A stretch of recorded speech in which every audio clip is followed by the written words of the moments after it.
नमस्कार दोस्तों, एक बार फिर से स्वागत है आपका हमारे इस YouTube चैनल पर। मैं मिस्टर रॉक्स आज आपके सामने एक ऐसी घटना पेश करने जा रहा हूं जिसे सुनकर आपकी रूह कांप जाएगी।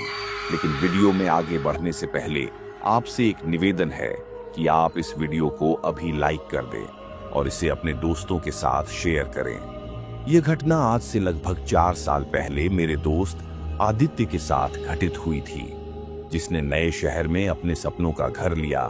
एक ऐसा घर जो उनके बारे में धीरे धीरे सब कुछ जान जाता है, उनकी आदतें, उनकी बातें, उनके डर और भी बहुत कुछ। आदित्य का कहना है कि वह घर जीवित था, पर हम यह नहीं जानते थे कि इस घर की हर दीवार, हर कोना, हर मशीन हमारी जिंदगी को एक दिन तबाह करके छोड़ेंगी। तो दोस्तों, आइए अब हम इस घटनाक्रम को विस्तार से आदित्य के मुख से ही सुनते हैं। मेरा नाम आदित्य है। मैं कभी नहीं चाहता था कि जो मेरे साथ उस समय बीती थी वो घटना दुनिया के सामने आए। ये मेरे परिवार के साथ हुई एक ऐसी घटना है जिसने हमारे जीवन को हमेशा के लिए तबाह कर दिया। हमारे हंसते खेलते परिवार को नरक सा बना दिया।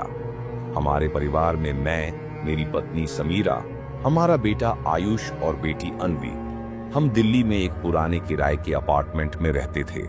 उस समय हमारा जीवन अच्छा चल रहा था और हम उस घर में खुश थे। समीरा एक गृहिणी थी, लेकिन वह जादू टोने की पूरी जानकारी रखने वाली औरत थी, क्योंकि उसके पिता एक तांत्रिक थे। वह अपने बचपन से ही टोटके बहुत देखती आई थी। आयुष, हमारा 15 साल का बेटा, अपनी मम्मी के विपरीत तकनीक का बहुत बड़ा दीवाना था। उसे कोडिंग, गैजेट्स और नई नई तकनीकों में दिलचस्पी थी। वह हमेशा कहता, पापा हमें एक स्मार्ट होम चाहिए। और मेरी बेटी अन्वी उस समय सिर्फ 8 साल की थी। मेरे प्रमोशन के बाद मैंने सोचा कि अब समय आ गया है कि हम एक बड़ा और बेहतर घर खरीदें। मैंने शहर के बाहरी इलाके में एक अत्याधुनिक स्मार्ट होम खरीदा। यह घर तकनीक से पूरी तरह लैस था। हर काम ऑटोमेटिक होता, बस वॉइस कमांड देने की जरूरत होती थी। घर खरीदने के बाद हम 3 दिन बाद घर में गृह प्रवेश रखा।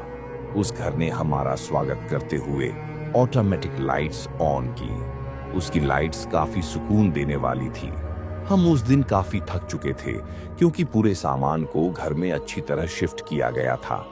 सबने रात का खाना खाया और अपने अपने कमरे में चले गए।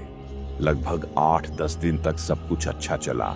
इस बीच हमने घर में पूरे सामान को अच्छी तरह सेट कर दिया। सब खुश थे, लेकिन धीरे धीरे सब अजीब होने लगा। घर के खाली कमरों में भी किसी के बोलने की आवाजें आती। एक बार आधी रात को मुझे लगा जैसे कोई हल्की हल्की फुसफुसाहट कर रहा हो, लेकिन मैंने इसे अनदेखा कर दिया और फिर सो गया। तभी करीब रात के 3 बजे अन्वी चीखते हुए हमारे कमरे में आ गई। मेरे कमरे में कोई है, उसने कांपते हुए कहा। मैं और समीरा घबरा कर उठे और उसके डर को दूर करने के लिए मैं उसके साथ उसके कमरे में गया, लेकिन वहां सब कुछ सामान्य था। मैंने उसे शांत किया और सोने के लिए कहा, लेकिन जब मैं वापस कमरे से बाहर निकला तो लगा कि जैसे दीवारों से कुछ अजीब निशान उभर रहे। इस नजारे को देखने के बाद हम सभी एक जगह होल में ही सो गए। लेकिन अब इस तरह की घटनाएं रोज घटित होने लगी। कभी लाइट्स अपने आप झपकने लगती, कभी दरवाजे खुद ब खुद खुल जाते और कभी कभी अपने आप लोक हो जाते और लाइट्स की रोशनी में कुछ अजीब सी परछाइयां नजर आने लगती। यह सब देखकर समीरा का डर बढ़ने लगा। उसने कहा कि उसे ऐसा महसूस होता है जैसे कोई उसे देख रहा है। सबसे अजीब बात तब हुई जब अन्वी ने कहा कि उसने एक नया दोस्त बना लिया है। उसने उसका नाम कृष्णा बताया था। उसने कहा कि कृष्णा उससे बातें करता है और उसे डरावनी कहानियां सुनाता है। मैंने इसे बच्चों का सामान्य वहम समझा और मैं अपने ऑफिस के एक महत्वपूर्ण प्रोजेक्ट पर काम शुरू कर दिया। लेकिन एक रात मैंने अन्वी को अपने कमरे के एक अंधेरे कोने में किसी से बात करते देखा। जब मैंने उससे इस बारे में पूछा, अन्वी किससे बात कर रही हो, तो उसने पलटकर कहा, पापा मैं कृष्णा से बातें कर रही हूँ और वह कह रहा है कि यह उसका घर है। बहुत सालों पहले इस घर में मेरा जन्म हुआ था। मैंने अन्वी से पूछा, कहाँ है तुम्हारा दोस्त? मुझे तो कहीं दिख नहीं रहा। तो उसने कोने की तरफ इशारा करते हुए कहा, ये देखिए पापा, यही तो है मेरा दोस्त कृष्णा। और यह कहते हुए उसके चेहरे पर एक अजीब सी मुस्कान आ गई। मैंने अन्वी को समझाया कि ऐसा कुछ नहीं होता। अगले दिन सभी की रविवार की छुट्टी थी, तो सभी घर पर ही थे और हमने बेसमेंट की सफाई की योजना बनाई। जब हम बेसमेंट में घुसे तो वहां चारों तरफ सिर्फ अंधेरा ही पसरा हुआ था। मैंने लाइट्स जलाई, लेकिन एक भी लाइट नहीं जली।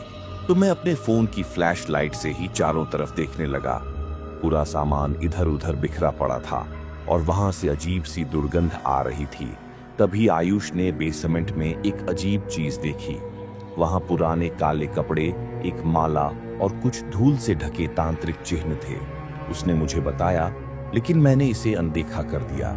लेकिन सच बताऊं तो मुझे यह सब देखकर खुद को बहुत डर लगने लगा था। लेकिन बच्चों के सामने मैं निडर बनने की कोशिश कर रहा था और इन सबको साफ करके बाहर जला दिया। लेकिन उस रात मुझे सपने में एक डरावना दृश्य दिखा। एक आदमी लाल कपड़े पहने बैठा था और जोर जोर से मंत्र पढ़ रहा था। जब मैंने उसकी तरफ देखा तो उसकी आंखें मेरे चेहरे पर गड़ गईं। मैं डर के मारे जाग गया, लेकिन मैंने महज इस एक डरावना सपना समझकर किसी को इसके बारे में नहीं बताया। कुछ दिनों के बाद अब इन बुरी शक्तियों ने पूरे घर में पैर पसार लिए। एक रात समीरा ने महसूस किया कि कोई उसके कमरे में चल रहा है। उसने इस बारे में मुझे बताया भी, लेकिन मैंने ऐसी कोई भी आवाज नहीं सुनी। यह कहकर मैंने पत्नी के डर को दूर करने की कोशिश की। अन्वी का रात में चीखना एक सामान्य बात हो गई थी और उसका व्यवहार चिड़चिड़ा हो गया था। वह किसी से भी बात नहीं करती, बस स्कूल से आते ही अपने कमरे में चली जाती और घंटों तक बाहर नहीं आती।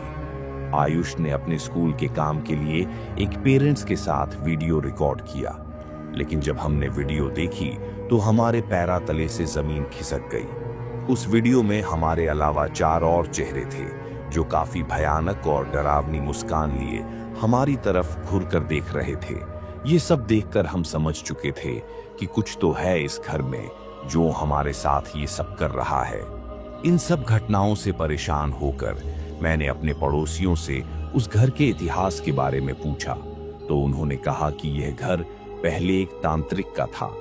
उसने यहाँ कई अनुष्ठान और टोटके करके कई आत्माओं को बांध रखा था, लेकिन एक दिन उससे अनुष्ठान और मंत्रों में कुछ भूल हो गई।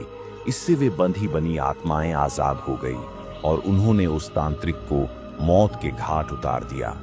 उस दिन के बाद से ये आत्माएं इसी घर में रहती हैं और जो भी इंसान इस घर में रहने आता है वे उन्हें इसी तरह परेशान करती हैं। समीरा यह सुनते ही बेहोश हो गई। अगले दिन बहुत सोच विचार के बाद समीरा ने एक पुजारी को बुलाने का सुझाव दिया।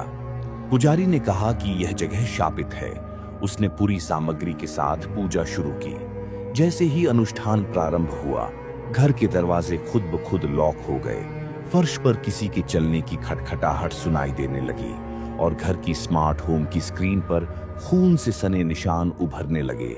यज्ञ की अग्नि अपना प्रचंड रूप ले चुकी थी और घर की लाइटें झपकने लगीं। तभी कुछ देर बाद बेसमेंट से भी डरावनी आवाजें आने लगीं। तभी अन्वी अचानक धुएं का रूप लेकर वहां से गायब हो गई। हमने उसे चारों तरफ ढूंढा, लेकिन वह घर में कहीं पर भी नहीं मिली। तभी पुजारी ने कहा कि आपकी बेटी को बेसमेंट की आत्माओं ने अपने कब्जे में कर लिया। जब हम सभी बेसमेंट में जाकर देखा तो हमारे होश उड़ गए, क्योंकि अन्वी बेसमेंट में बैठी थी। उसकी आंखें सफेद हो चुकी थीं और चेहरा एकदम भयानक और काला पड़ गया था। ये सब देखकर पुजारी जी ने मंत्रों का जाप तेज कर दिया। बाबा के मंत्रों के उच्चारण के साथ घर की दीवारों से चीखें आने लगी और अंत में एक भयानक चीख के साथ सब शांत हो गया। अब पुजारी शांत हो गया और कहा, अब यह घर सुरक्षित है, लेकिन फिर भी मैं आपको इस घर को हमेशा के लिए छोड़ने के लिए कहूंगा। हमने उसी दिन जैसे तैसे उस घर को छोड़ दिया, लेकिन आज भी अन्वी कभी कभी कहती है, पापा कृष्णा ने कहा कि वह वापस आएगा। लेकिन अब हम जैसे भी घर में हैं, बस खुश हैं।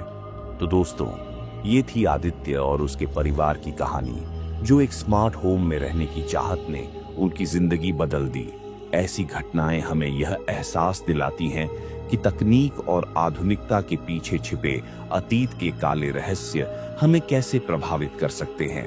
अगर आपको यह कहानी दिलचस्प लगी हो तो इसे लाइक और शेयर करना न भूलें। आप अपनी राय और विचार हमें कमेंट सेक्शन में बता सकते हैं, और अगर आपने भी कभी ऐसी किसी घटना का सामना किया हो तो हमें जरूर बताएं। अगली बार एक और सच्ची और डरावनी कहानी के साथ मुलाकात होगी। तब तक के लिए सावधान रहें, सुरक्षित रहें। धन्यवाद।